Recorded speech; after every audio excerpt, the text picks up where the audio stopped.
Voilà, donc nous sommes à la Procure, je suis ravi de recevoir Guillaume Zeller pour un livre absolument formidable, qui est très marquant, très fort.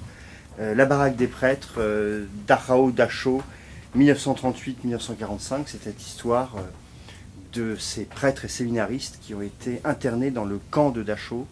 Alors Guillaume Zeller, simplement, qu'est-ce qui a fait que vous avez voulu vous lancer dans la rédaction de ce livre par rapport à cette histoire tragique, voilà. Comment ça a germé tout ça?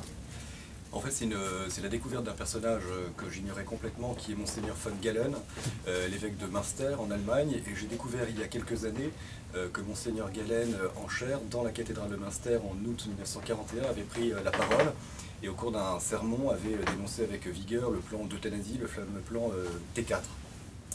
Et chose inouïe, ce sermon a été prononcé le 3 août 1941. Le 23 août, Hitler mettait fin au plan T4. Donc j'ai eu le sentiment à cette époque que c'était la première fois que le nazisme, en tout cas que Hitler, reculait dans un projet homicide, et que c'était du fait d'un évêque catholique allemand.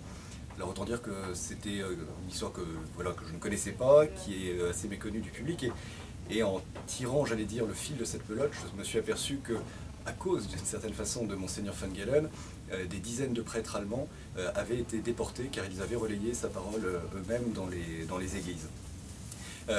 En découvrant ces prêtres allemands, j'ai découvert qu'énormément de prêtres polonais avaient également été internés, et in fine, en tirant jusqu'au bout le fil de cette pelote, je me suis aperçu que 2720 prêtres religieux et séminaristes catholiques avaient été déportés à Dachau dans 3 baraques spécifiques pendant la guerre, et j'ai trouvé que cette histoire était tout à fait passionnante pour jeter un éclairage particulier sur le grand drame concentrationnaire.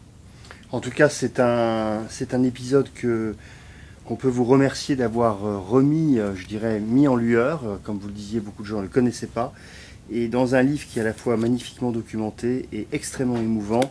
Merci Guillaume Zeller. Je rappelle le titre du livre, La baraque des prêtres chez Talandier. Merci beaucoup.